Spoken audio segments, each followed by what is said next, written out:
Good morning, everybody. Good morning.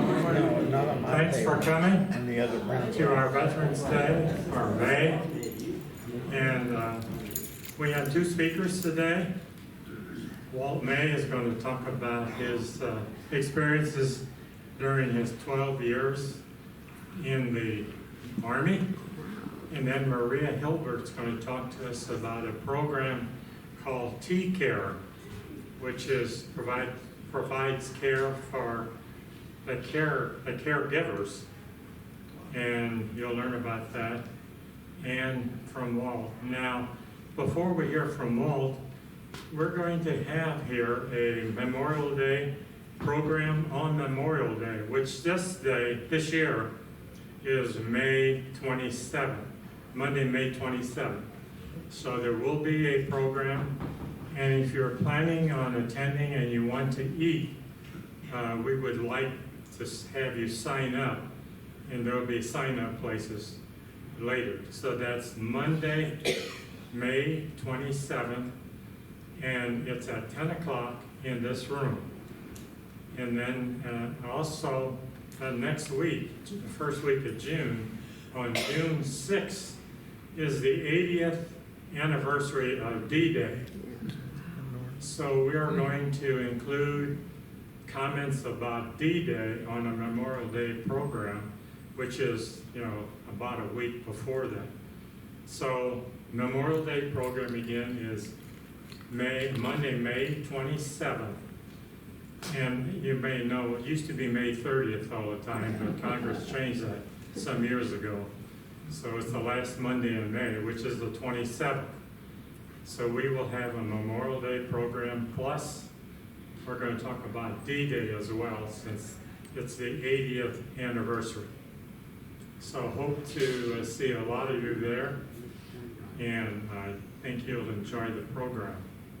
So now, today, we're going to have Walt May, who is a 12-year veteran of the Army, talk to us about his experiences in the Army during those years. Walt?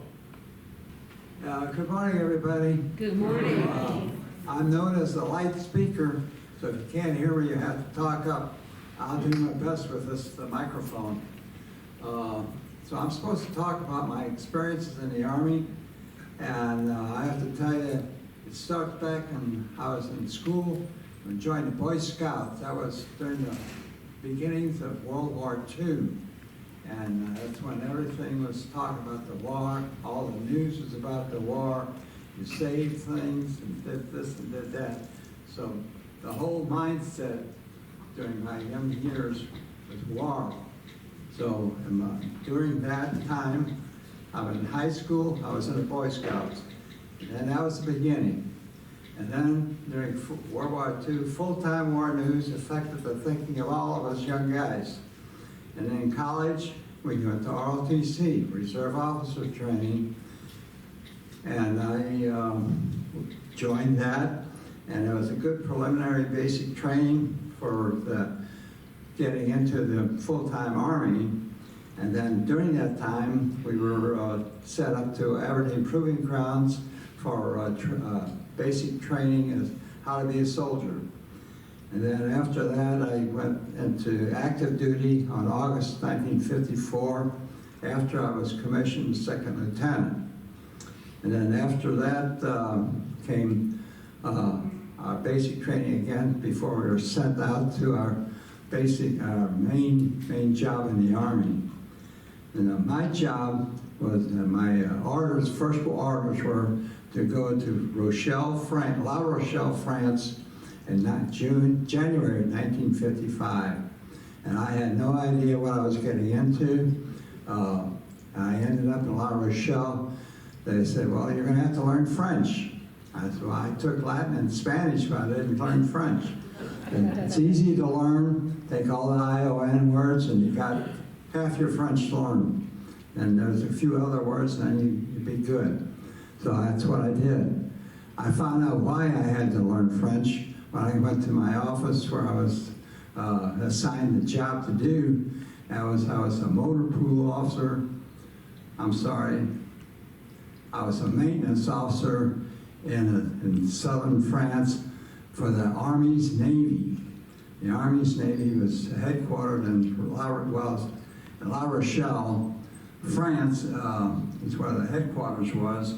And then after that, we were down in Royan and across Royan, and I think we need some pictures.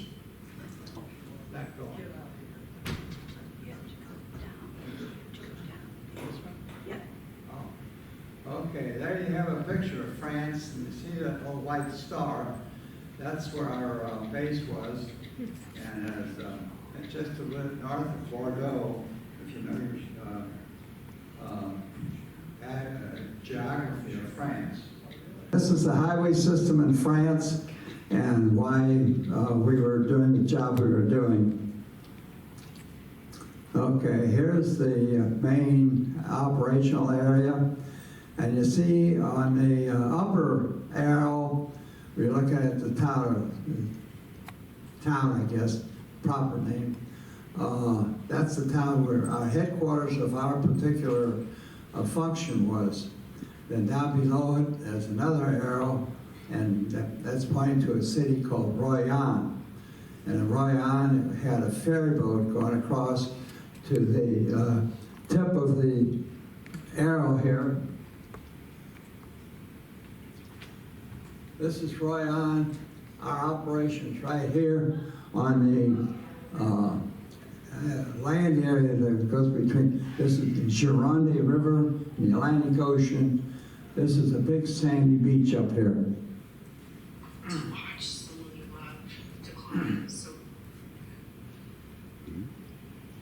So this, one of our boats is, we had two boats like this in our command. That was our maintenance area. I had 20 of these jobbies here that go out to the boats. Okay, now the idea was for these, what's called landing craft medium. Anyway, they would go out to a sea-going ship as a cargo ship. And once they got out, they would tie it to the side of the ship and get supplies dropped off the ship into big 5-ton trucks that are loaded in here. And then they would bring that back into shore. That's the type of truck we would load into the LCMs, and then they would go out to the ship and it would come back in. And that's about how they, this is a similar deal with, it shows you what the boat body looks like. This was one of the other boats we had, was a General's yacht, and there's a picture of a similar yacht that he had. It was pretty fancy. Okay, now we'll back up on that. Anyway, we'll go on from there. Let's see, we got some. Wait a minute. Okay, here's the entrance to our operation on the beach at the 81st Transportation Company, and all the folks live there. There was the town of Rochefort, that's again back to their headquarters. Okay, we're back and showing you the map and give you an idea where we're at. Okay, this is what the enlisted men lived in during this operation. And there's more trucks. And this is where our shop was, and taking care of trucks. And then we'd have, if there was engine problems with the LCMs, they could lift that out and bring it in and work in here. There wasn't a whole lot of maintenance done on the ships. Because, and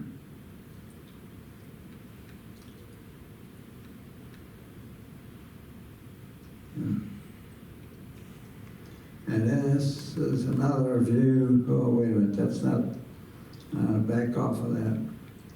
So anyway, then the Nodex operation was it was called The words with the letter stood for was a new offshore discharge exercise unloading ocean-going ships into a 5-ton truck parked on the water in an LCM. After loading the LCM, it sailed back to the beach where the truck driver drove off and onto the highway and up into all that land, the highway mass that you saw in France. And then we had various army installations all throughout France, mostly on the north part, but all throughout. And I think Norm Lobes is also a resident here. He drove one of the trucks onto this and went back out again with it, and back up into Germany. These trucks went all over Europe from here, and this was just an exercise to find out how they could get supplies into Europe when and if Russia expanded their influence throughout Europe, and particularly in Germany. And this was, remember, shortly after the World War II, when Russia was during the war was pretty formidable. But now that it's quiet, they still want to make sure that they can do this, and so this is an operation to do that. The operation here went very smooth for several months. I got there in January and back and forth, and then along about May, I'm not sure the exact month, but somewhere in that time frame, we had a severe storm. It was like an ocean storm, came in from the Atlantic Ocean and just played havoc with that place where we were located. And you noticed that we were right on the coast of the Atlantic Ocean, and so we got hit very hard, and we had all kinds of damage. And I happened to be the duty officer that weekend, and I was supposed to know how to protect the boats when the storms come in. I didn't know how to do that, and during my time there up until the storm hit, I had processed 3 transfer letters to get out of there because of lack of training on boats. It got refused every time. So when the storm did hit, I got blamed, which is the right way to go. And then I whipped out my transfer letters that got refused, and the colonel up in La Rochelle got the blame, and I got transferred. So, where I got transferred to was a quartermaster depot up the road, further up into France. Let me see if I got a picture on Keep here. Okay. going. This is our quartermaster depot called Angran Quartermaster Depot in France. Okay, here we are. We have to, we don't have the top part. The quartermaster depot was up that highway where it says Tonnet-Charente. Up that road, about 50 miles was a quartermaster depot that supplied goods throughout France, and that's why I was assigned the motor officer for the motor pool. And that was a pretty relaxing job when I got there, and my main job there was to clear up and clean up the motor pool because the captain that was there before was an alcoholic, and everything went downhill while he was in charge. So I was told he had the job of cleaning up, and then we found out that he had let a lot of supplies or equipment out to other bases for they have what they call a receiving slip or receipt slip, and everything was on a slip, and we had all the slips, but we didn't have any equipment. So when the inspectors came, they had nothing to inspect. And so when he got relieved and I got assigned to the job, it was a big challenge to get all that equipment back, and so we could pass inspections. And I got myself a first lieutenant that was first sergeant to come in. He was due in a week or so. I found that out, and I got him assigned to the motor pool. And between he and I and the clerk in the office, we developed a plan to go out in teams. We got a couple of guys that could drive and do whatever we needed to get equipment back. And we went out to all these depots and stations and whatever. Say, okay, here's your slip. We want the equipment, and we got everything back. And then we went to work in cleaning up the place, getting everything in order. So after 3 months, the inspectors came, checked us out, and said, everything is perfect. Gave us high ratings. In fact, we got the highest inspection rating that you can get. And they patted the sergeant and myself, and they said, you guys did a great job. And along with that, we also developed a competition with all the drivers that we had in the motor pool, and they had to compete with the maintenance of their vehicle. So on Saturday morning, we would get in a group of the trucks and say, okay, you guys come be up for inspection on Saturday. So when they did, and they ranked them all, and the maintenance of the vehicles went up sky high. We had the best looking trucks around town. So anyway, that was good, and we got the awards and the high fives and everything. And it's just got my promotion to first lieutenant a couple of months early because of getting that job done. And then I was transferred. We're talking about.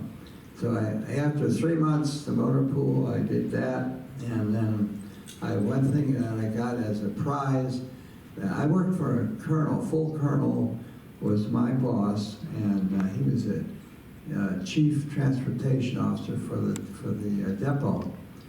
And when I got this high deal with the inspection officers, he said, I'm really proud of you.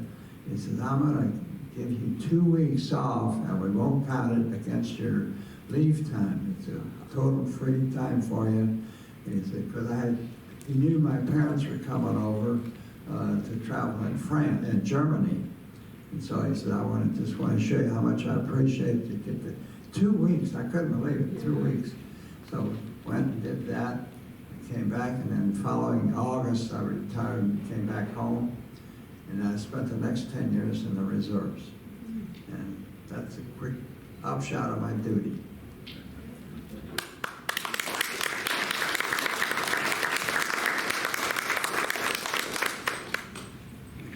Thanks, Walt. I can't believe you didn't learn any French spending all that time. Oh, you did learn French?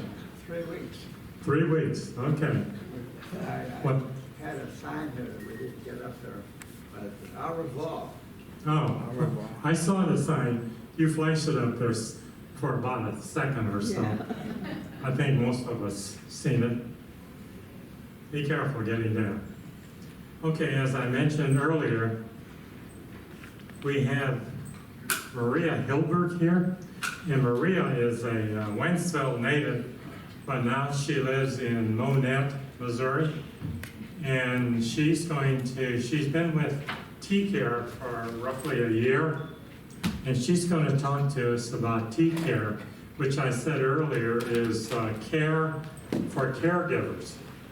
And it's DAV supported, Disabled American Veterans supported. And she'll take questions after her presentation. And Maria.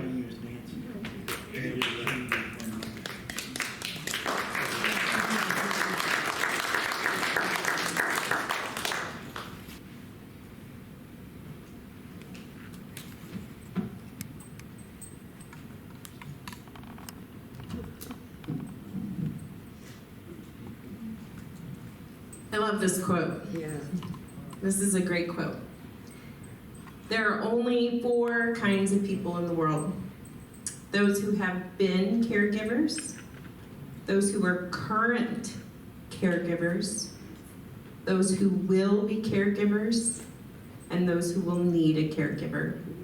We will all pass through one of those 4 phases at some point in life. To watch someone you love decline so quickly was something you can never be prepared for. My dad was the most wonderful dad, so supportive and always giving.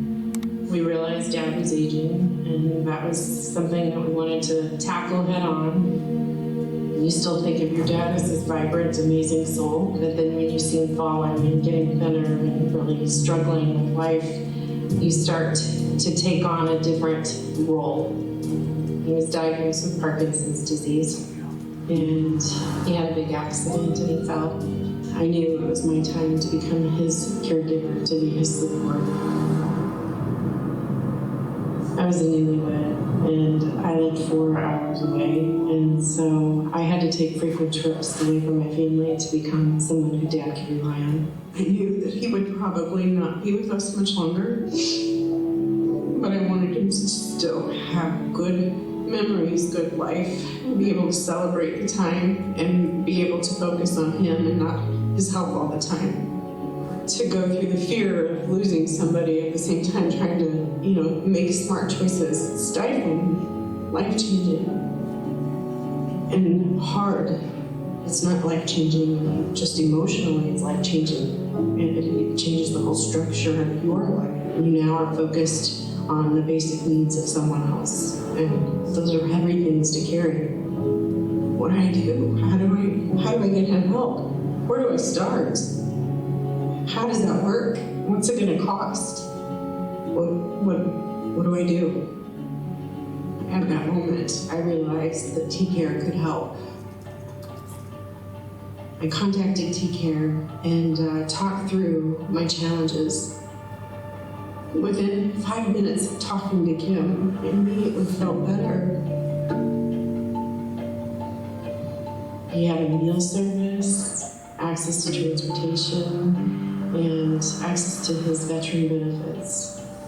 Cannot explain how important and life-changing and helpful that conversation was.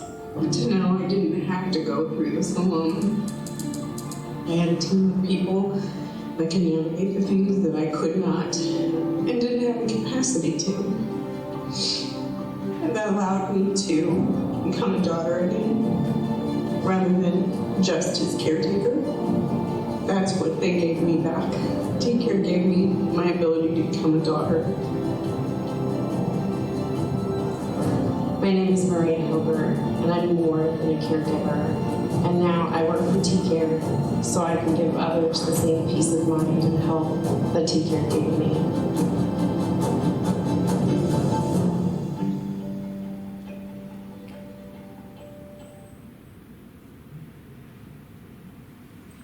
That's my story. I used to be an insurance agent, and I've now lost both my parents in the last 2 years. My mom fell, and I found myself traveling back and forth to become a caregiver to make sure she had everything that she needed. And then my dad, his Parkinson's, after mom died, his Parkinson's just caused him to decline so quickly. And I didn't realize how life-changing caregiving would be. And it has its moments where it's wonderful, and it has its moments where it is the hardest thing you'll ever do. That's what I'm here to talk to you today about, this particular program that TCARE is offering called the DAV Caregivers Support Program, which is powered by TCARE. Let me get my notes here. This is a program I'm very, very passionate about, and it's provided at no cost through Disabled American Veterans, otherwise known as DAV.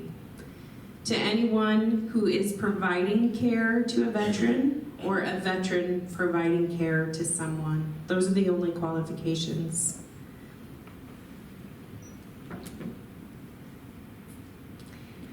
When you understand a little bit about why this program is important, you got to understand about the veteran population. So I know many of you, raise your hand if you served in the military in this room. Thank you for your service. My dad was a Navyman. The veteran population, I'm sure that you guys know and heard these statistics, but right now we're sitting at about 18.2 million veterans in the United States. That's roughly about 7% of the entire population. These brave men and women have served our country with honor and courage, and they often face unimaginable challenges and sacrifices in the line of duty. About 8.1 million, so almost 50%, are age 65 and older. 50% of our veterans are over 65 years old, according to census.gov.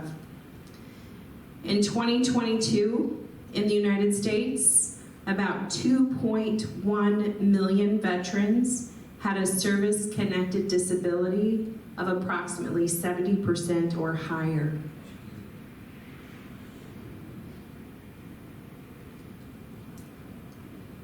Veterans are challenged.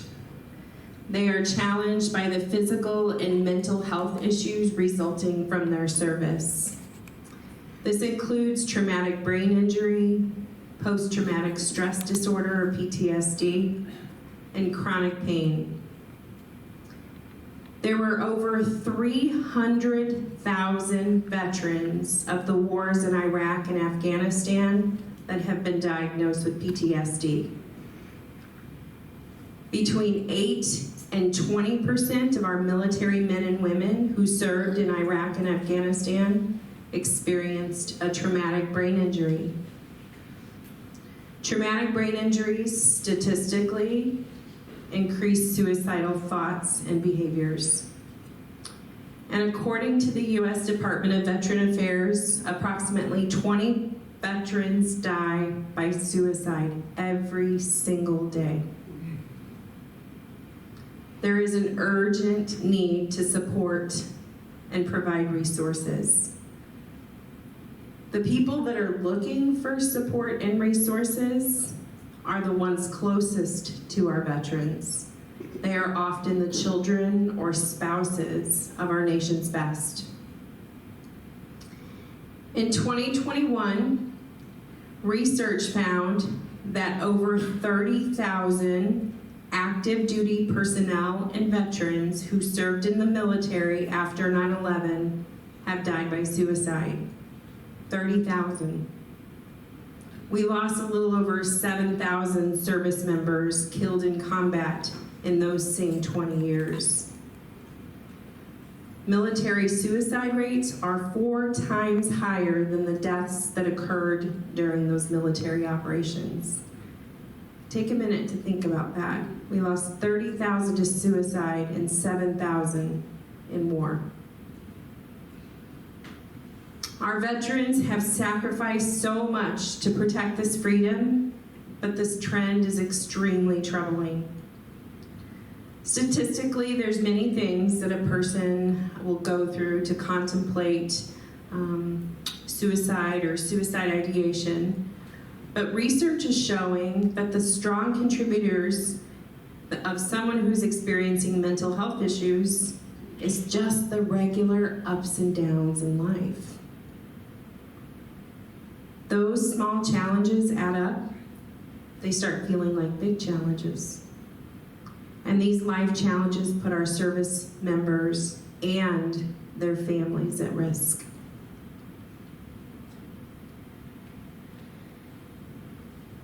Women veterans. Women veterans statistically have had an increase in suicide rates of over 24% since 2020. They are twice as likely to attempt suicide as our male veterans. Women veterans are important in so many ways, and their needs are different. Their health treatments and their approach to mental health is currently being researched heavily as we put supports in place that are different than before as we learn about the needs of women veterans. Who takes care of these folks? The caregivers. That's my dad and my husband. He's silly. Often, family members or friends provide unwavering support for the sake of their loved ones, and we call this caregiving.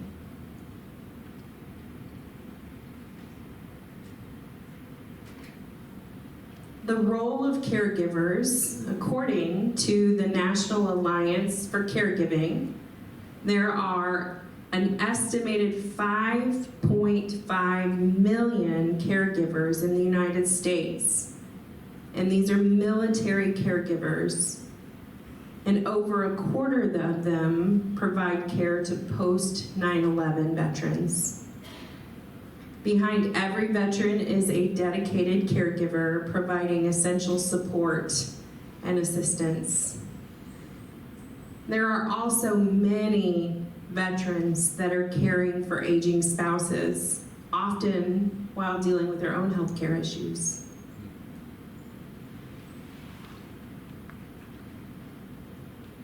The sacrifice. Day in and day out, caregivers tend to the psychological, emotional, and physiological needs of someone. Caregivers shoulder a significant burden, often experiencing high levels of stress, depression, and burnout. Many caregivers struggle to balance their caregiving responsibilities with their personal responsibilities. That often has to do with caring for their spouse, their children, their grandchildren, work, finances, and their own well-being. This often leads to isolation and a feeling of drained and being burnt out. There's a large population of our post-9/11 caregivers that have forfeited personal aspirations, careers, dreams, to ensure that the comfort and dignity of those who served our country is intact. I have one of our caregivers in kind of a rural part of Missouri. She has 3 small children at home. Her husband did 2 or 3 tours in Iraq, came home with a traumatic brain injury, and refuses to get help. And her children are struggling, she's struggling, and she just doesn't know how to support him. And with that being said, how do we support her? If the veteran doesn't want to get help, how do we support her and her kids? Out of 41.8 million Americans providing unpaid care to adults over 50, 23% reported that their physical health has worsened, and 40 to 70% of family caregivers report symptoms of clinical depression. And these statistics do not even touch our professional caregiving population, which is a whole different presentation. But just know that the issues that family caregivers face are not that different from our important and very fragile professional caregiving workforce. They need help. That's where the program comes in. The DAV Caregiver Support Program is so important. My goal today is just to educate you. You or someone you know may need help and support as you help and support others. And we just want to let you know you do not have to navigate this alone. The DAV Caregiver Support is, again, offered at no cost to help address caregiving needs. The only qualification is that you must either be someone that is caring for a veteran or a veteran caring for someone else. Some of the things that we help with. We provide resources. We have 15 years of a clinical study that we did out of the University of Wisconsin and studied what is it that causes burnout in caregivers and how can we support better. So having someone go arm in arm with you and help you with anything and everything to take a load off. We are there to help. Some of the things we do is we provide navigation for complex healthcare systems and benefits. I don't know anybody that loves dealing with insurance companies or any kind of medical assistance companies. They're difficult sometimes to deal with. And our trained specialists help others navigate those systems, sometimes make calls, set up appointments, connect people.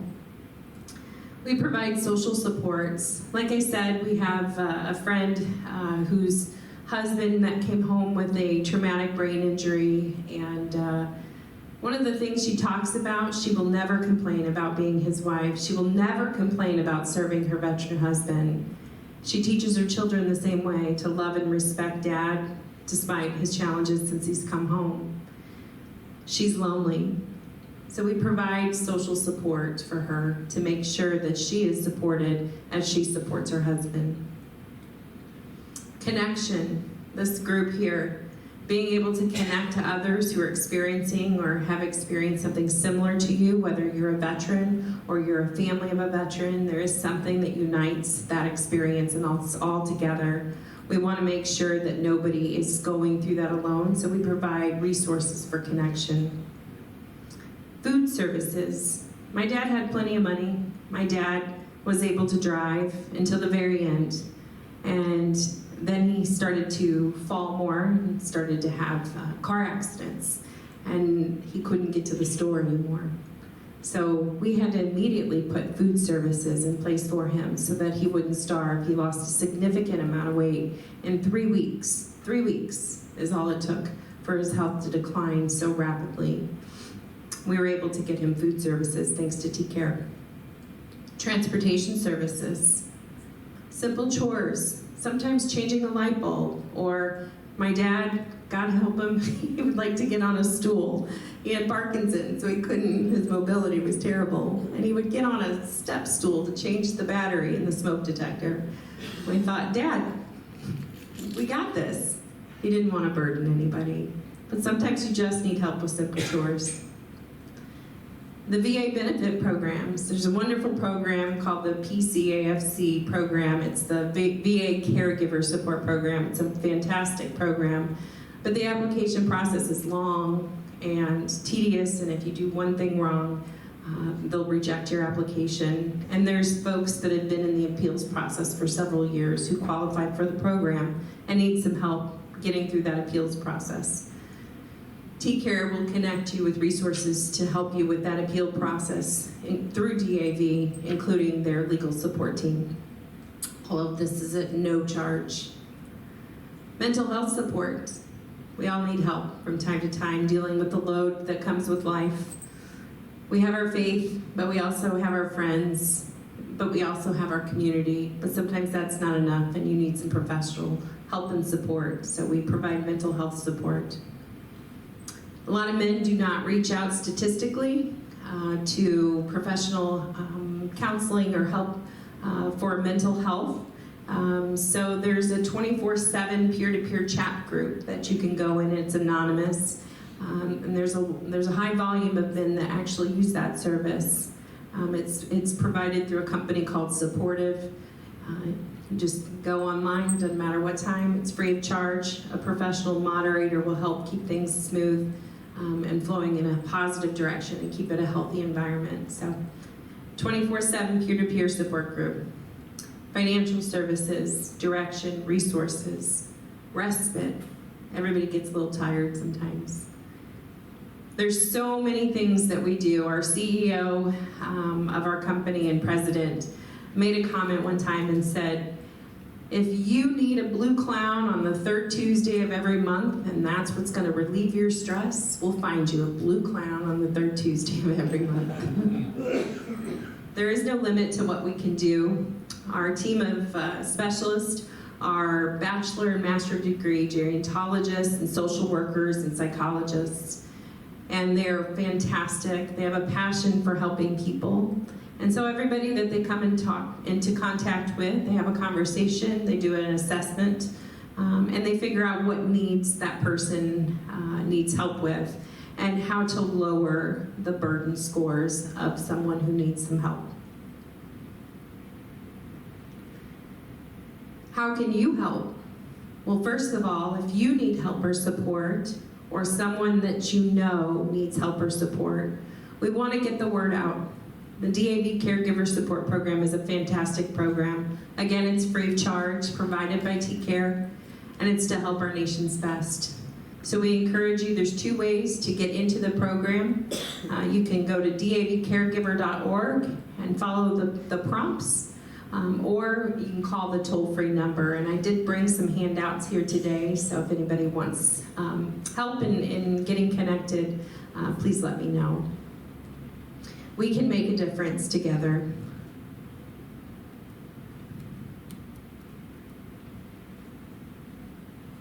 Oh, my last slide isn't working, so I appreciate your time. I'd be happy to take any questions at this point.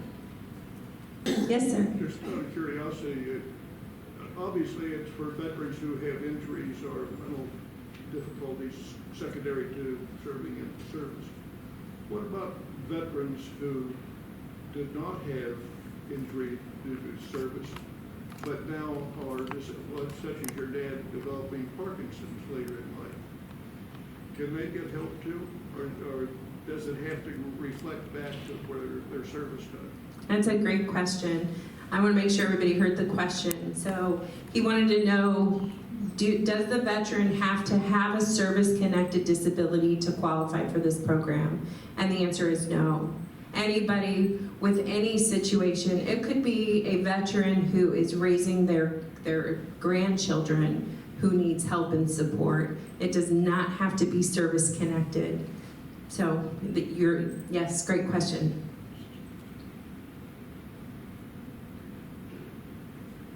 Any other questions? Yeah. What is there an application they fill out, or how do you get going with the whole process? Okay, great question. So she wants to know, how do you get going with the whole process? So the process is super easy. You can go to davcaregiver.org. You click Get Started, and you fill out a little bit of information, and you register for an online account, and then you go through an online screener. This online screener is about 25 questions, and it'll assess where you're at in those areas of burnout.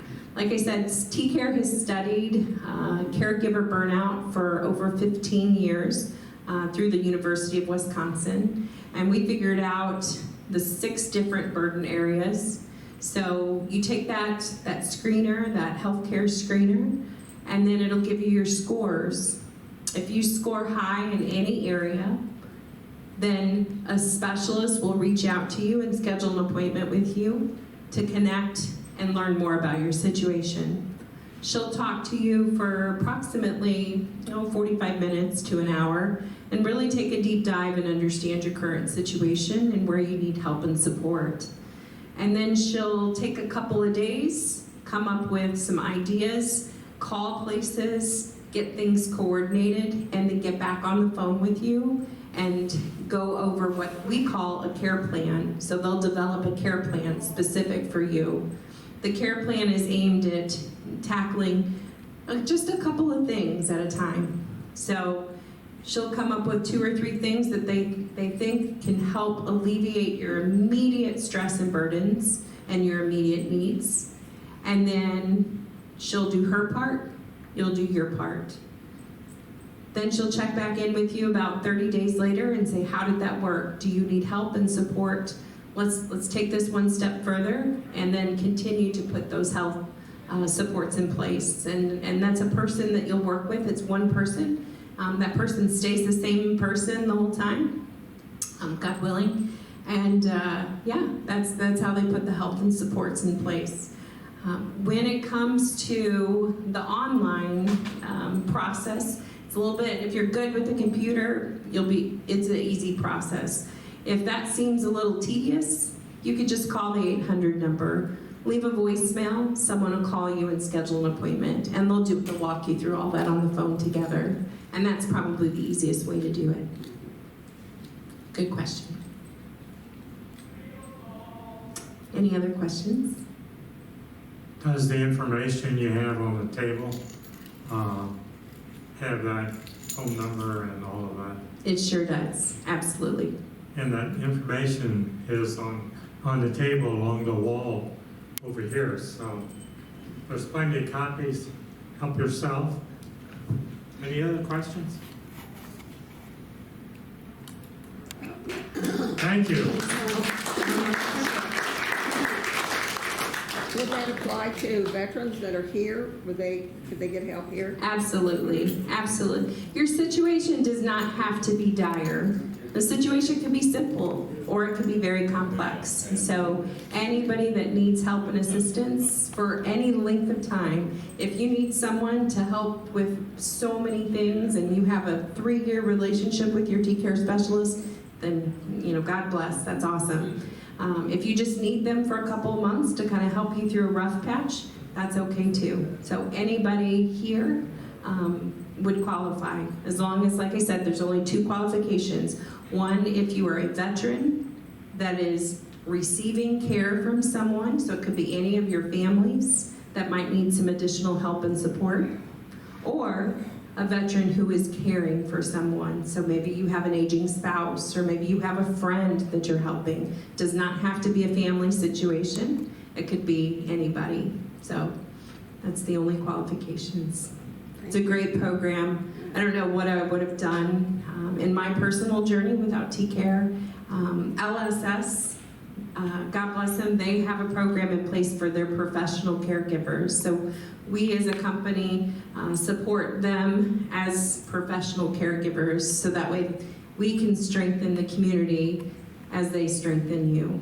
So it's a great program, and I'm really proud to be here representing TCARE and disabled American vets today. So thank you for your time. Thank you. Thank you.